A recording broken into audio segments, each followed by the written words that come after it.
everyone. I am so delighted that you're joining us today. I am Gill Whitty-Collins. You probably know me as the author of Why Men Win at Work and How We Can Make Inequality History. I also work as a keynote speaker, a workshop and retreat leader, a consultant, and a coach.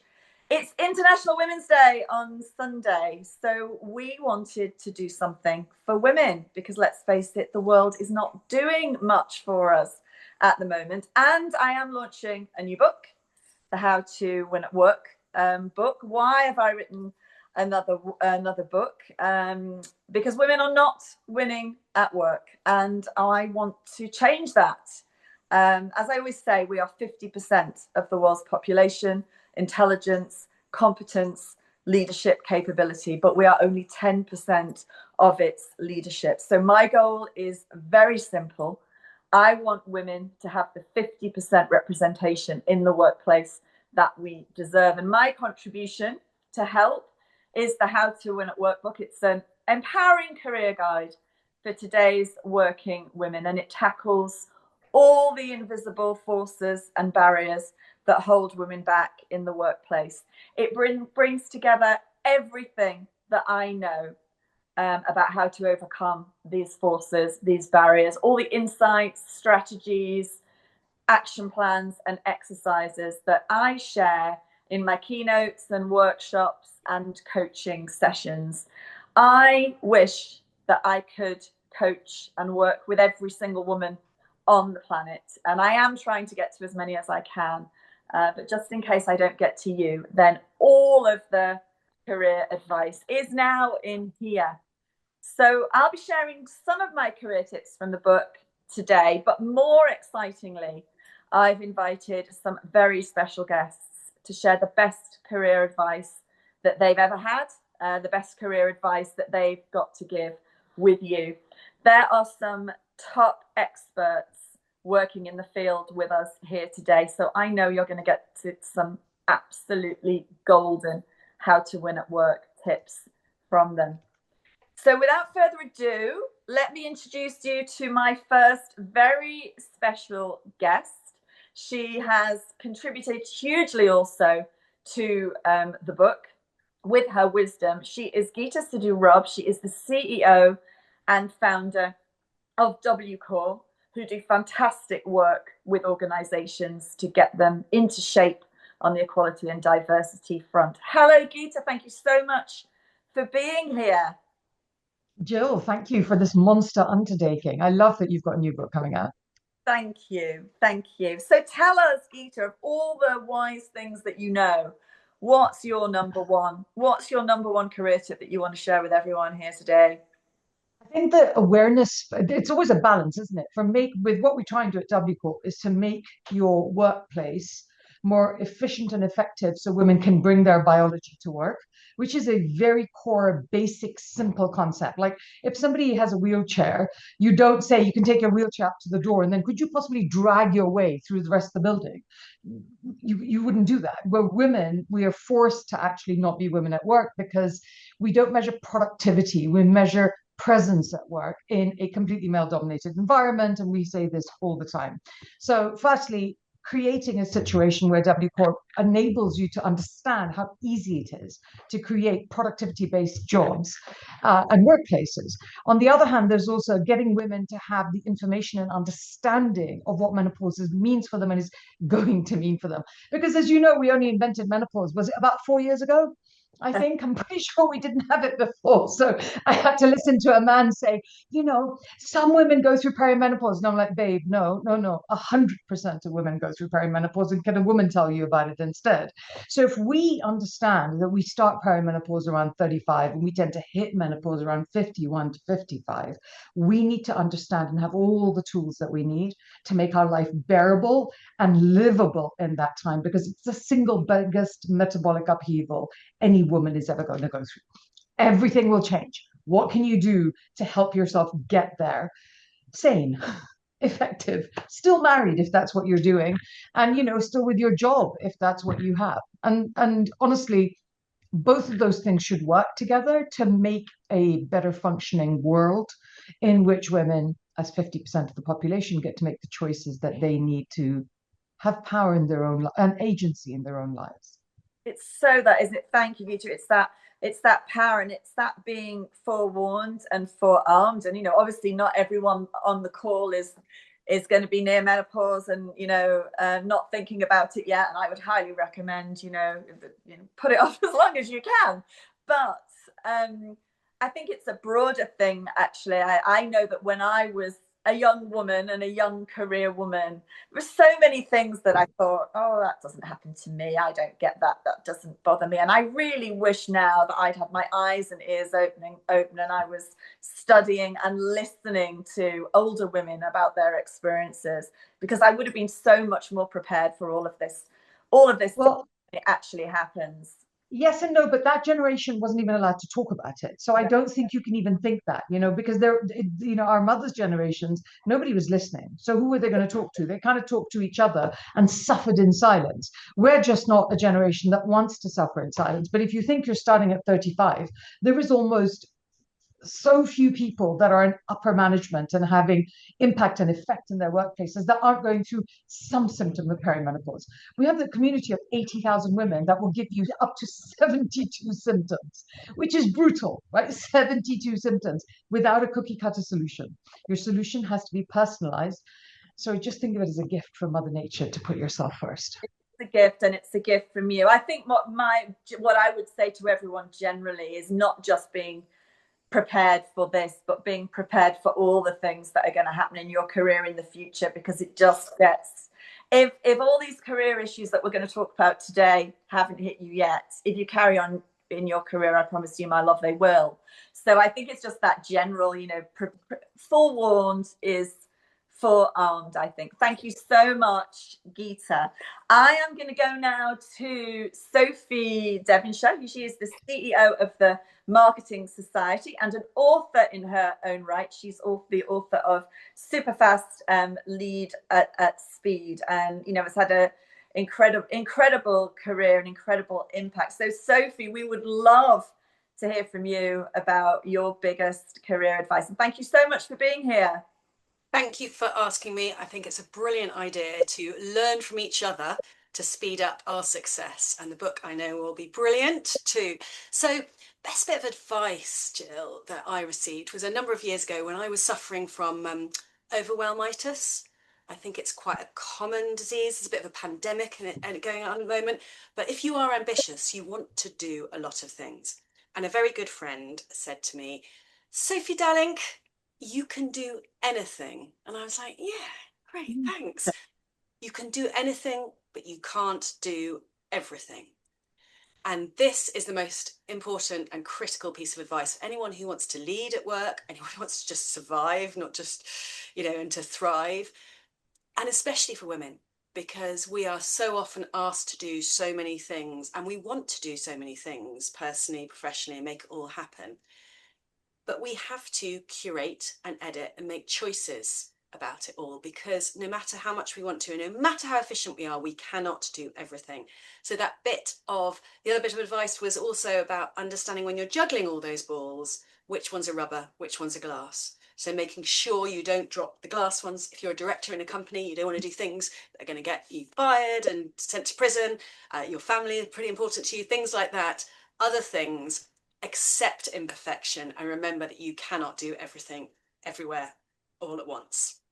Oh yes, perfectionist syndrome. We should all get rid of that, shouldn't we? I think so. So many of us have it. We can talk a little bit about that later. You are so right about this, Sophie. I think, and the first book, Why Men Win at Work. You contributed a wonderful review to it. Thank you for that. And one of the things I did was interview the super 7% women, the women who have actually managed to overcome all of these barriers and all of these issues, and have actually managed to get, to those top leadership positions in the world. And the one thing they all had in common, they had a few things in common actually, but one of them was exactly this. They knew that it is not possible to be CEO at home and CEO at work. And too many women are trying to do it. Too many women are taking 80% of the unpaid work at home and still somehow think that there's going to be enough time and energy left to have a phenomenal career. You can't do it. You can't do it all. You got to choose. And they were all, either they were they'd chosen not to have kids, not to have a family, or they had a partner who was doing way more than their fair share, or they were hiring the hell out of help to do it for them. So wise. And I think it's one of the most dangerous things we do to our young girls, or we have done in the past to our young girls, is make them feel that they have to do everything. And it's breaking people. Overwhelmitis. I love that. I think I've got that right now, so I need to. Thank you so much. Thank you so much, Sophie. I'm going to go now to Sheila Schroeder, she has also contributed some fantastic tips to the book in the Knowing Your Value chapter. She is the author of It's Time to Talk, which has very recently been released. And she is a phenomenal keynote speaker in her own right as well. Sheila, thank you so much for being here. Give us your wisdom. Well, first of all, thank you for having me. It's great to be here, and it's always really joyous opportunity when I get to be in a room with women virtually or in person. So thank you for inviting me to contribute. I was thinking of a story that I'll share. When I was in my early 30s, I was hired to be head of a desk of the Asian equity desk at a big firm in New York, big wirehouse. And I had to go on the squawk for the first time when you get up on the platform and you broadcast out to your whole peer group. You're going to talk about a deal. And my very first time I get up there and my voice starts to shake. And my colleague put his arm on his hand on my shoulder, and he said, kind of whispered, "Do you need me to take over?" Because I was sweating, I was panicking a bit. And I stepped off, he finished it. And afterwards, I went up to him and I said, "Oh my God, I'm so embarrassed. I can't believe that happened. I felt like, oh, I'm ruined." And he looked at me. He's like, no. He said, "Take it like a man. Just go in the bathroom and throw up." And I thought, what? Like, what kind of advice is that? But what I learned, and it was so valuable because it made me understand that, first of all, it's hard for the guys too. And that it's perfectly okay to go in the bathroom and throw up because you are feeling so much stress and you're scared. And he said, it's not going to ruin you. The next time you'll be ready. And the more you do it, it's going to be fine. And coming from this, I reported to him, and he's like, "Yeah, it happens every day. Why do you think people go for drinks after work?" And I think there are a lot of healthy ways to manage stress or panic. But that piece of sort of advice made me realize that I wasn't alone. It was not unusual that other people, men and women, would feel the same way the first time they go on a squawk. And even though I got nervous, it was going to be okay, and the next time would be fine, which it was. So I really appreciated that idea of take it like a man, go throw up, because it gave me insight to the men I work with. And that it's what we do, whatever we're doing, if we're trying to achieve at the highest level, we're doing it. It's competitive. We are ambitious, and it's going to be stressful, but we're not alone. And sharing sort of that strategies and that conversation made a huge difference to me. And it's funny because I was prepping for this call and I wrote a bunch of different things down. And then I thought of that piece of advice, and it just, and I think it was one of the things that has shaped the rest of my career, in that, we're not alone when something goes wrong, and that we will recover, and there will be another day, and it's okay to be scared or nervous, etc. So I'll stop there. Thank you. And what a generous thing for him to share with you, actually, in his vomity way. But that it is that insight, isn't it? I remember when I first got an insight for men when I was writing the first book, which is them saying, of course it's a performance. Of course we don't always know what we're doing. Of course we're nervous. Of course we're this. There is an element of having to just power through it, and it's so powerful, as you say, when you realize that everyone feels that, and really important as a woman to know that men feel that, and no matter how confident they may seem on the outside, it's all still going on. Love him for sharing that with you. Absolutely. Thank you, Sheila, and thank you again for the amazing contributions to the book.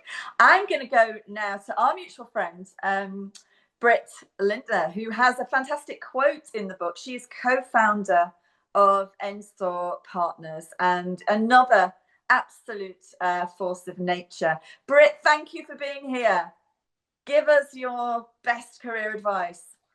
Thank you for having me, and I'm honored. I echo Sheila. I'm honored to be here with all of you. So thank you.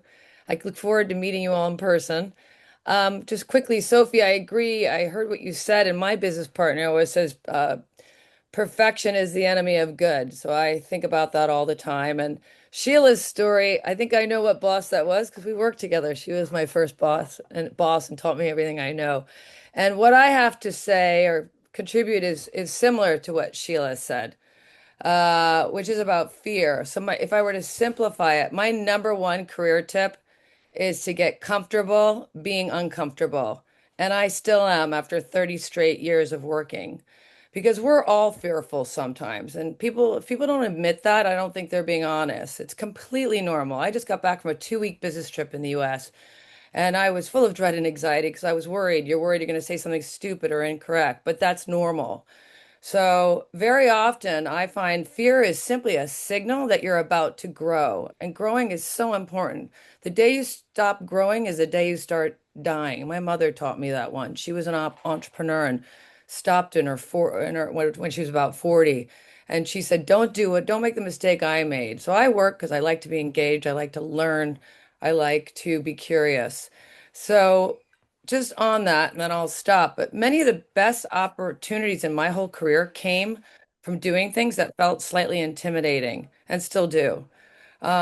Reaching out to people, connecting to people I don't know or didn't know, or putting myself in rooms where I wasn't the obvious person.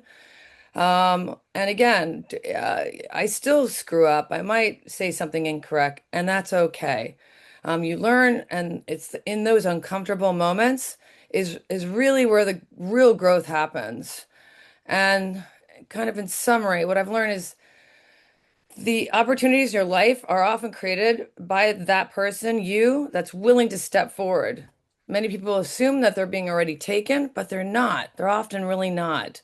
So therefore, those opportunities they rarely appear. They're usually created. So go for it, ladies. Make it happen. Don't be scared. Don't be fearful. Go out and get them. I absolutely love this one. I put it in the book. It's one of the box hero quotes in the book about, basically feel the fear and do it anyway. It's not fearing the fear, isn't it? It's just accept the fear and don't be afraid. Yeah. Don't be afraid of the fear, because the fear is just the most normal. If you're living, then it's going to be there. And I just absolutely love that advice. And when you get to the other side, you're like, oh, that wasn't that bad. Yeah. You're like, oh, and then you grow, and then your confidence grows. So each time you do it, you grow more and more confidence. But you have to push through. I also love that, so I remember somebody said this to me once, is there's such a fine line between fear and excitement. Yeah, well said. Sometimes we think we're feeling fear, but actually, if we really analyze it, look hard. There's a lot of excitement there, and yeah, get your adrenaline going. That helps you not be afraid of the fear.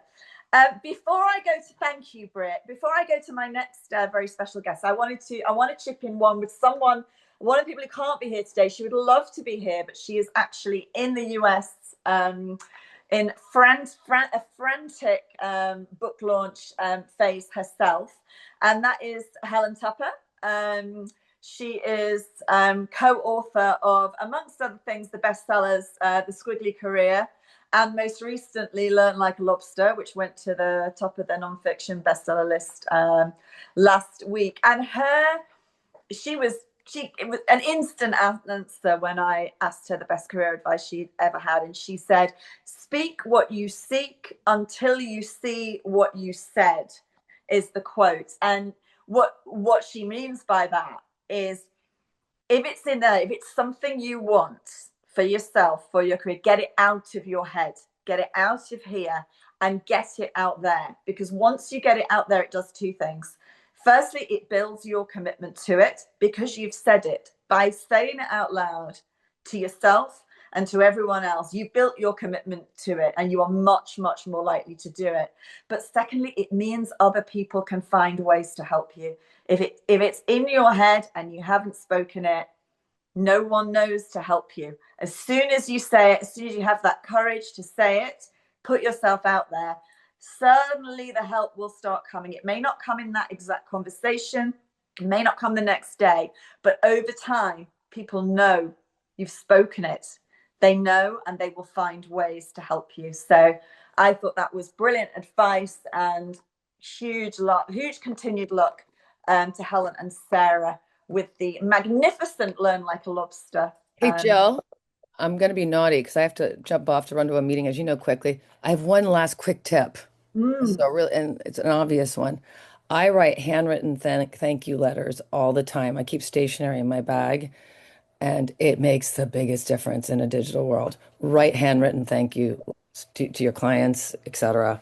Even if it's 2 lines, it goes a long, long way. Sorry, that was two. It was I only. love it. I love it. And I love it. And I know I will always cherish the book that you gave me with the little notes in it last year. I absolutely love that. Thank you, Britt. You slip away when you need to, but stay with us as long as you can. I'm going to go now to our next special guest. She is Rebecca Van Dyke, and she is the founder of Peer Suite, which is an incredible network for women. If you don't know about it already, please find out about it. She does absolutely incredible stuff. Hi, Rebecca. Thank you for being. Hi, Jill. Hello, please. I know you've got so much wisdom, and I have again got a ton of your wisdom in the book, in that knowing your value. That Rebecca is an absolute. If you need to know how to get a pay rise, Rebecca is your woman. Give us your biggest one, though, Rebecca. What's the one career tip that you'd like to share? Well, first of all, Jill, thank you so much for having me here today alongside such an amazing group of women. I'm really delighted and honored to be here. So yes, as you said, you kindly referenced an article that I wrote about salary negotiation, knowing your worth. So I'm going to pick up on that topic. And one piece of advice that I just wish someone had told me earlier in my own career is that knowing your value and then communicating your value are two quite different things. And most of us as women tend to wait to be recognized. We wait till the end of the year. We hope our manager remembers everything that we've done, all the great work. And then it comes around to a pay conversation, and we tend to accept whatever we're given at the end of the year, which might be just some inflation-based pay rise. That happened to me in my career in banking. Latterly, I now know that I was significantly in the wrong arena of pay. But since then, I kind of corrected that for myself because I realized the work that you're doing isn't going to speak for itself and you need to be speaking for it. In my most previous role, and this is what Jill kind of came across for this discussion around salary negotiation, I negotiated a 75% salary increase over the course of 2.5 years when I was a COO. And a lot of that comes down to knowing your own worth. So I do really understand why this happens for women.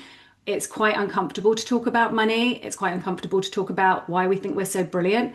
And to quote Jill's first book, she talks about the umbrella, where women will sort of sit under the umbrella and accept and think that their work speaks for itself. They're not ready to shout about their accomplishments in the same way that men do. And men will tell us in the workplace and at home every great thing that they've done. So whether that's just, emptying the dishwasher, they're there above the umbrella shouting about the work that they've done. So my piece of advice to people is to start tracking your wins. Don't wait until review time to start having these conversations. Always keep a running document with projects that you've worked on, problems you've solved, and the results that you've delivered, and link everything back to the business impact that has had. And I think that's really critical. We can't expect our managers to remember everything, but also we probably won't remember everything at the end of the year. So keeping that running document helps you stay informed. And then, like I say, don't expect your manager to know everything. Don't assume they know your work, and definitely don't wait till the end of the year to have a conversation. Budget conversations start happening when I was a COO as early as August. So you want to be having those conversations about what your expectations are before that end of year period of time. Absolutely. I'm so glad you brought up the umbrella as well, Rebecca, because I know you and I have talked about this a lot, and everyone who knows me knows how much I bang on about the umbrella theory, but it is so true. And I do think there are still, there is still a world full of women who believe that their work speaks for themselves. They're doing brilliant work. They are, and that somebody's noticing. And somebody's sitting there waiting to give the pay rise or the promotion or the job. And that importance of knowing that you're just under the umbrella. We're all under umbrellas as far as our bosses are concerned. It's actually, almost a bit arrogant of us to think that other people are watching us like this, and men generally much better at coming out from under that umbrella and making sure that their work is visible and valued. And I think your tips on how to do that are fantastic. And I know He's so right. And at the end of the year, the dreaded performance review, you've got it all there. You're so right, Rebecca. Yeah.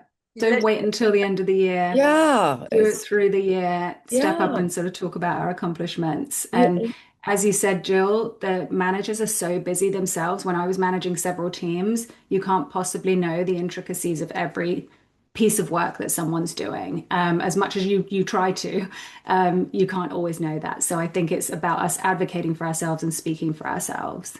I think it's impossible to know it. I don't care how great a boss is. If you're relatively senior in a company, the boss above you has so much going on. They are not watching.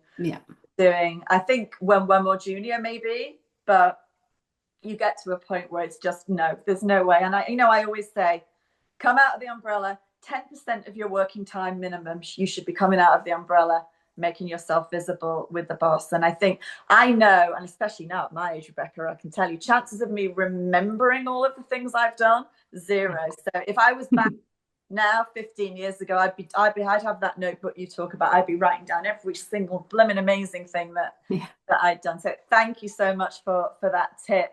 I'm going to go now to the incredible Jo Phillips. I'm just going to introduce you, Jo, as the woman behind the women, because I think that sums you up so brilliantly, and all of that incredible work that you do with women. Thank you for being here, and thank you for saying yes. It was an absolute no-brainer. Whatever was in the diary was going to get shifted. It's Jill. I'm in. And then you look at the list of women that I get to then partake in this hour with, and I was just super overwhelmed by the invite. So thank you so much. I'm absolutely honoured to be here, and I mean that genuinely. So thank you. Have you, my love. Thank you. So I guess where I'm coming from is I'd like to give some practical and some tangible takeaways for anybody who might be listening. All the work I do is to work with women around the globe, and what we're looking at doing is either closing their pay gap, gaining promotions, or finding new roles within the corporate space. Last year alone, we closed pay gaps at an average 39% across the board, and all but one were promoted either internally or externally. I come from a corporate background, I come from a leadership space, and I also come from a place whereby I spent the best part of 3 decades not understanding or having the terminology for, or the academia for, or the words even to understand why life was different for me in a corporate space. Why were the expectations different? What was going on? What were these invisible barriers? I just didn't have them.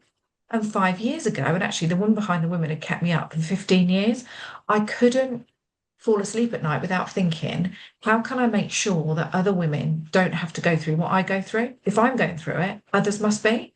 The bit whereby you sit in a meeting and somebody else self-promotes and you think, I do that before 10 o'clock on a Monday morning. That's a whole week's worth of work for you, but that for me is just on the list of to-dos. Or you hear somebody and they talk about an idea they've had, but actually it was originally your idea and you'd had that conversation with them and they've hijacked it. And what I'm certainly not looking to do is pit the genders against each other. I don't think that works. I don't think that helps us at all as we move forward from an educational perspective, or even to reduce the barriers. But I think certainly what I see is twofold. One, I see that women still are expected to behave in a specific way from a societal perspective. So, for example, and to Rebecca's point, we're expected to be modest, we're expected to be meek, If we advocate for ourselves, we are seen as boasting, we are seen as bragging, we're seen as pushy. And actually, advocating for yourself in the workplace is one of the key differentiators between being noticed or being ignored. It won't be anything to do with your talent, it'll be to do with whether or not people can hear and see and feel the impact that you're having. So, one of the first things I would say to anybody listening is really make sure that you are using the I as much as you're using the we pronoun when you talk about successes. Very often with the women I work with, we're very used to using we, us as a team. It was we that achieved this, it was our. And it will be, because no one person can achieve anything individually. But nonetheless, there will be an area, an aspect of value, an action, a behavior that you took that changed the course corrected potentially, and created the outcome. So be ready to talk about those things and be ready to talk about them in detail so that any room you walk in, people understand. I think the second, and I was reviewing my client list actually earlier on this year, and I think the second core denominator across all of our successes has been, without doubt, to identify sponsorship. Sponsorship is the political capital that any female needs within the corporate space. It is identifying an individual that will open doors for you, for rooms that you haven't yet been in. And actually what we want to do is marry the reputation along with the exposure. So we're in a position whereby other people are talking about you in rooms that you're not yet in. And that's where we see our successes. And so I guess in terms of my own experiences, I've absolutely come up against all of the challenges, whether it's a nominal pay review, whether it's not being promoted, whether it's not using my voice. I've kind of done it all. And so I guess what I wanted to do is really share with people that I think the two core and the main takeaways are: one is to always advocate for yourself, and two is to make absolutely sure that you've got that sponsorship internally within the organization, but also externally within the ecosystem, so that you really are in a position to be able to speed up your trajectory. I love that, Jo. And I think, the one thing I would just add to that is I think advocating for yourself, it has to start, doesn't it, with really knowing your own value, believing in yourself, right? And actually recognizing that you are amazing. And one of the things that I always say to women is, okay, really ask yourself, what would not have happened if you hadn't been there? We're not saying it wasn't a team. We're not saying you're not part of the whole machinery. But what wouldn't, if you're really honest and you look inside your heart, there's something that would not have happened if you weren't there. It just wouldn't have happened. It wouldn't have gone that way. It would have gone in a different direction. What is that? And those are the things that you need to be making sure that everybody knows about. And obviously then, of course we don't take credit for stuff that wasn't us, but that is core. And I think the other thing, and again, I talk about this all the time, is knowing our superpowers, truly knowing what our superpowers are. And the world is full still of women in successful careers who, when I ask them, what are your strengths? What are you really brilliant at? Where do you uniquely add value? If you were in a room, what would you be world champion at?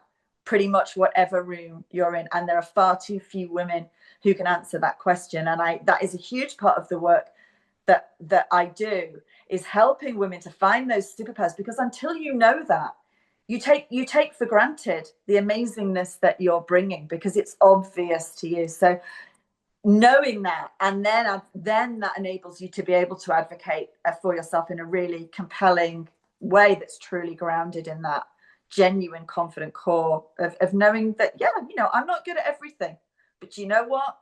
I'm good at this. This is what I bring. So yeah, thank you. Thank you so much for that. I'm going to chip in now with one from Viv Groskop. She's not here today. She's doing another event. She's got a big event, a How to Own the Room event of her own tonight.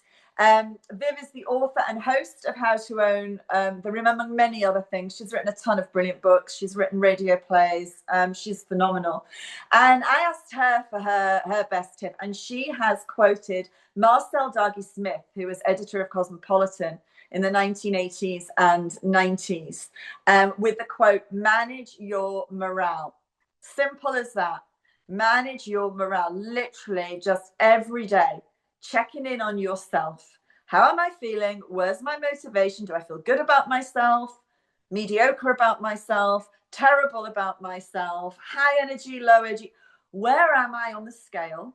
And how to manage that, rather than letting that control me, rather than just letting that be and letting that show up in a way I don't want it to necessarily, interactions with people I work with or people I work for, managing that morale. Know it and manage it. So I think that's fantastic advice. And speaking of editors of Cosmopolitan, we also got some brilliant advice to share with you from Lorraine Candy, who is an ex-editor of Cosmopolitan and also of Elle magazine. She's an author too. She contributed some fantastic tips to the How to Win at Work book as well. She's the co-host of Postcards from Midlife Now, and I love this one. This one really, really goes deep for me.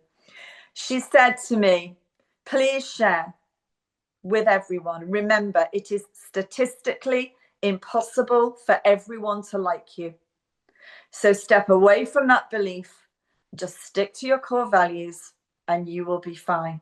And I just absolutely love that, because, you know, the reality is, if you're out in the world, if you're doing stuff, if you're raising your head above the umbrella or the parapet or whatever it is impossible that everyone's going to like you. And we all would love it, right? Wouldn't we? In theory, if everyone loved everything we did and everything we said and we didn't irritate one. I have to tell you, my friends, I learned at a very young age for myself that was not going to be the case. But it still really helps me to be reminded that, hey, Jill, it's not just you that everyone doesn't like. Everybody has people who don't like them and what they do, and you just got to keep doing it anyway. So thank you, Lorraine, for that fantastic tip. I'm going to go now to my next special guest, Florence Roland. She is author of The Persuasive Negotiator, and again, some fantastic contributions from her in the How to Win at Work book that you can read at length. But I've asked her here today. Hello, and thank you for being here. And please give us your number one. What's the best career advice you want to share today? Well, thanks for having me, Jill, and to echo everyone else, just absolutely delighted to be part of this. It's such a great event and some really good advice coming out. One of the perils of coming so late in the day is I seem to have you've all done my bits of advice. It's killing me here. So I was going to talk about value and owning your own value, and that, you know, women don't value themselves enough when it comes to negotiation, and that is a really big thing. And what Joe and Rebecca and yourself, Jill, have said really echoes that we need to be better at advocating for ourselves. But in understanding our values, if we can't value ourselves, nobody else will. And when it comes to negotiating for our pay, if we don't have that belief in ourselves, then that's a big problem. So I'd reiterate, yeah, having that list of things to do and being super well prepared, having a plan or a strategy when you go into these meetings about your pay or a new job opportunity is really important. But since we've kind of covered all that, I'm going to give you a bit of advice that I loved from my father when I was much younger, starting out in this business. And I'd had a particularly bad experience with a client. And he just said to me, he said, don't let the bastards get you down. And that stuck with me for years. And it was couched in the fact that he believed in me. And he knew that it wasn't me that was doing something wrong. It was very much them. And I think having that belief that sometimes, doesn't matter what you do, people will judge you for it. So just do the best you can and go for it. And that's the same in negotiation as well. You have to be brave enough to put yourself out there and ask. No one's going to give you things. You have to ask for it. I love that. And you know, you have taught me so much about negotiation and negotiation for yourself from your book and what you've shared with me. So thank you. But I especially love what you've just shared, because my dad used to say that.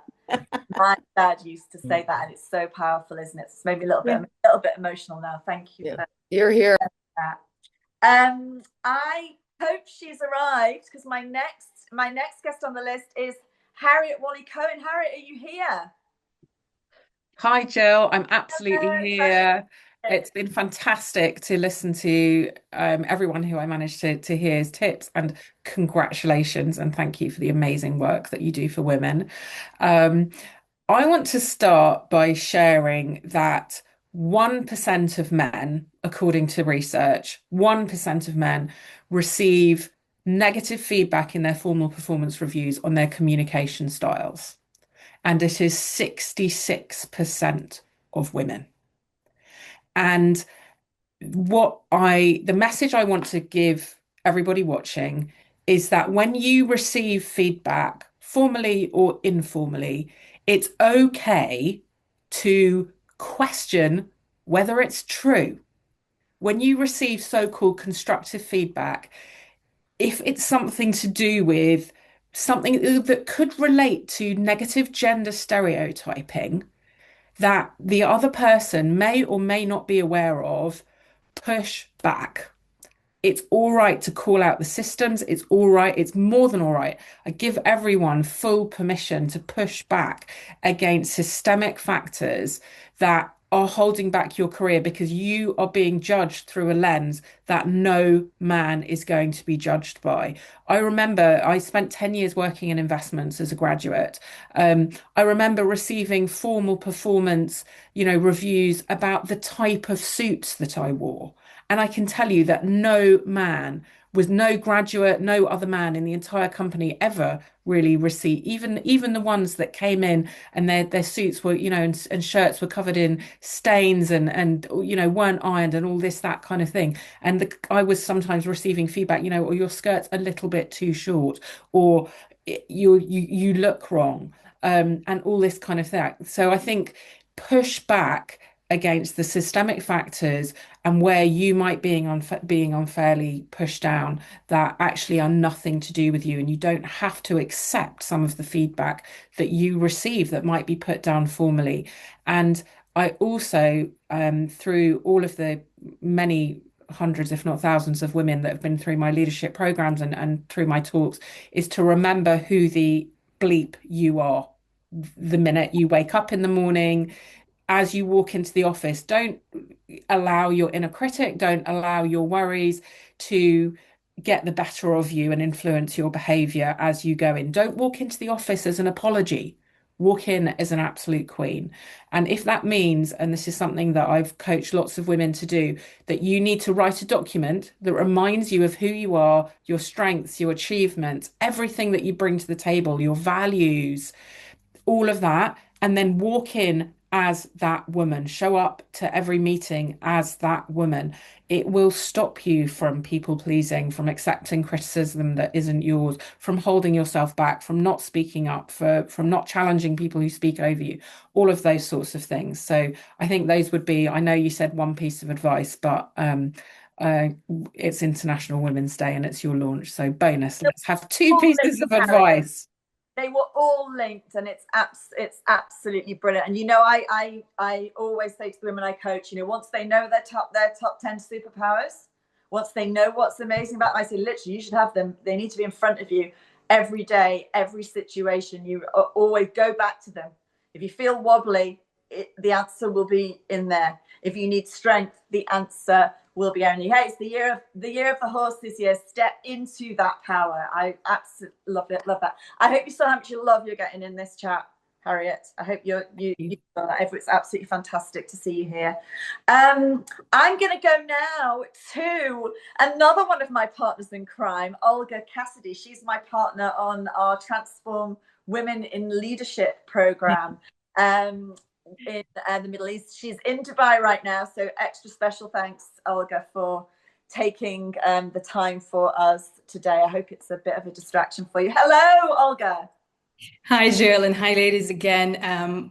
Thank you so much for having me here, and congratulations on the book.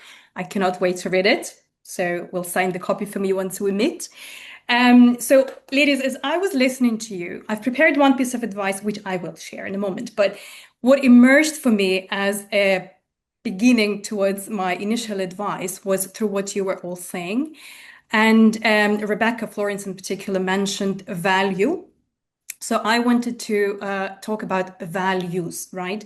So be clear about your values, because you might enter one organization and one particular boss would have certain set of values which you would appreciate, and everything rolls as smooth as you wish for it to be. But then the crisis happens, whether it's the change management, whether it's the pandemic, whether it's whatever else is happening in the world, right? And during the crisis, you really can see what the lived values are of the organization and perhaps of your particular boss. And for me, I had two examples. I'm not going to go into details, but I had two examples where the organization changed the values and basically they were against my personal values. So I had to make a choice and just to decide to change the career, change the company. And moving to my initial advice, which I prepare, is from the perspective when women are changing jobs. I wanted to say that what's important is to go with the mindset to the interview, to interview the interviewer, right? So many of us typically go and think, oh, hey, I need this job, potentially desperate or really, please take me, right? But that's the wrong approach. And when you think of interviewing the interview approach, it shifts two things, right? One is the mindset. First of all, it's the mindset of two equals. So you're not desperate. It gives you confidence. Realize that you are valuable regardless of what situation you're in right now. So that would shift the body language for you, the tone of voice, and really gives that inner core of confidence. The second point is interview, right? Meaning that you need to prepare questions. So make sure that you do your research and you prepare well-researched strategic questions for this particular organization and this particular role, because that would help you create authority during the interview. So a personal example, that was about, I'd say 8 years ago when I interviewed for my last corporate role. And I was interviewing for a senior marketing leadership role. And the shift for me was from multiple brand single market portfolio to a single brand multiple markets portfolio. So that was quite a big shift. What I've done, I've listed all the relevant industry trends globally and regionally. I have researched more about competitors for this particular brand across the vast region. And I listed all the potential challenges of the role, assuming it's going to be the right fit for me and I'm going to be the right fit for them. With all this information, I've created a few powerful strategic questions that really shifted the dynamics of the conversation. So I'll just give you an example of the questions, just to make it not theoretical. So one of them was, how are you planning to respond to the emergent consumer well-being trends that haven't yet been addressed in your portfolio while competitor A is doing 1, 2, 3, right? Another question was around return on marketing investment, around the major communication initiative, which is the Gulf Food here, a big convention in the industry. So let me tell you, when I asked those questions, I immediately remember the shift of energy. There was 3 interviewers and they all started talking to me like partner. They started answering questions. They started asking further questions to clarify certain insights. They were writing down insights that I had given to them. And within 1 month, I've been offered a job, which I have taken. And typically this role takes several months to decide an interview for. So fantastic. That is fantastic advice, Olga. And I know how brilliant your preparation and your thinking through these things is. And I can absolutely, they had no chance. They had no chance of not hiring you when you went into that interview and interviewed them. I thank you, Olga. I am going to go now to the fabulous Karen Dobres. She is author of Pitch Invasion, which she wanted to call something else, beginning with a B instead. And she is possibly football's #1 feminist. Karen, thank you for being here. Thank you so much for having me. What a pleasure it is. And I'm so excited about your new book, Gill, because the last book, I just want to show you how many, can you see all those little markers in that book? It's helped me so much. in football in particular. So when I was a director at Lewis FC, we were the first and only pro or semi-pro club in the world to equalize the playing budgets between men and women. So we paid the women players the same as the men effectively and gave them the same marketing, access to priority access to the pitch, etc., etc. But before I got involved, I'd not liked football and I'd known nothing about football, and I didn't realize how unwelcome I was to football. But I got involved, and eventually I joined the board at the football club, where often I was the only woman in the room. And so my advice is quite basic, and it's probably something that most of you already do, but silly me. I wasn't aware enough of my gender conditioning really to avoid what I did at my first board meeting. And when I went to the meeting, there were about 10 men around the table, and there was a big urn at the end of the table with stained coffee cups and teacups around, and tea bags and coffee and sugar and different milk and all of that kind of thing. And nobody had a cup in front of them. So I said, "Oh, I'm going to get a cup of tea. Would anyone like one?" And suddenly every man at that table put their hand up and told me what kind of, coffee with 2 sugars, please, a tea, but just don't let that tea bag stay in too long, etc., etc. And I basically took orders for all of these men's cups of tea and coffee, and then spent about 5 or 10 minutes making them and bringing them over. Not one of them offered to help, and missed the first agenda point of the board meeting. Now, I learned so much during that time, that 5 or 10 minutes while the urn was boiling. I was getting angrier and angrier inside myself, realizing what have I done? I've completely forgotten that I'm the only woman. Well, not forgotten, but I've gone by my gender conditioning really and played into a unhelpful female stereotype in a room full of men. And I've done what I've been trained to do since childhood, which is offered a cup of tea to the first person that walks through the door, and a sandwich if possible, at my house when I was young. But, so I was doing this thing that I'd been trained to do.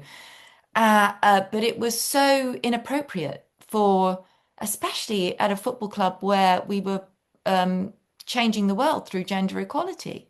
But none of those men were aware of their conditioning, and I hadn't been in that moment aware of mine either. So I quickly learnt, and my advice is to stay away from the kettle if you're in a male bastion like football, where you can see very clearly what some of the problems with gender are. So that's my advice. But I guess there's another part of advice that goes with that. And I know that, and I quote in my book, Sinead O'Connor, who was working in the music industry, she said, "You're going to do your own head in if you don't try to be a man when you go to work."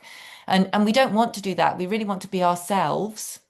But my advice is that just be part of yourself. Don't just be your whole self all the time. And I give this advice knowing that my previous profession was in counselling and therapy, where we're very much encouraged to be ourselves. But what we need to do is know ourselves and therefore choose which parts of ourselves should come to meetings, So my advice is stay away from the kettle and know yourself enough to choose which parts of yourself to bring along. Exactly. It's like anything, isn't it? It's not about denying parts of yourself. It's just which parts are relevant to this context. I love that. Stay away from the kettle. It's not just in football, Karen. I think we all need to stay away from that kettle in our corporate meetings and others. Before I go to my final wonderful guest, I'm going to share one more tip from someone who can't be with us today. She's Christine Armstrong. She's the author of The Mother of All Jobs. It's a fantastic book for anyone who's a mother out there, and a speaker on the future of work. And I love this one. Here's what she says: take all the screw-ups and failures as insight into where you shouldn't be. Keep moving where and what you do until it feels like running down a hill. Thrilling, slightly out of control, and impossible to stop. I absolutely love that, Christine. It gives me tingles, that one. For me, this is another extremely cool way of talking about the superpowers. Find what you are brilliant at. Know what you are brilliant at. Know when you are in the flow.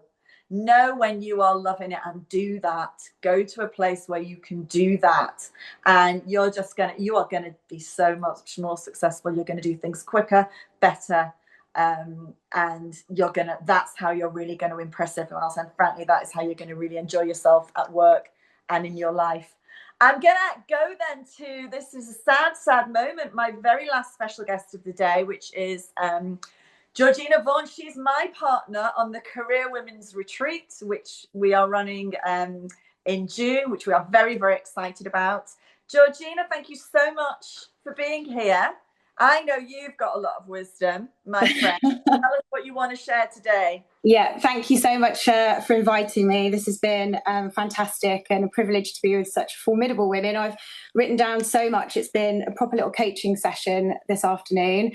So my piece of advice, actually it was touched on slightly by Florence with this, the importance of asking. So quite a few years ago now, when I was in my corporate career, my boss had decided that he was moving on. And he came to me and he said, is there a reason why you haven't stuck your hand up to take my job?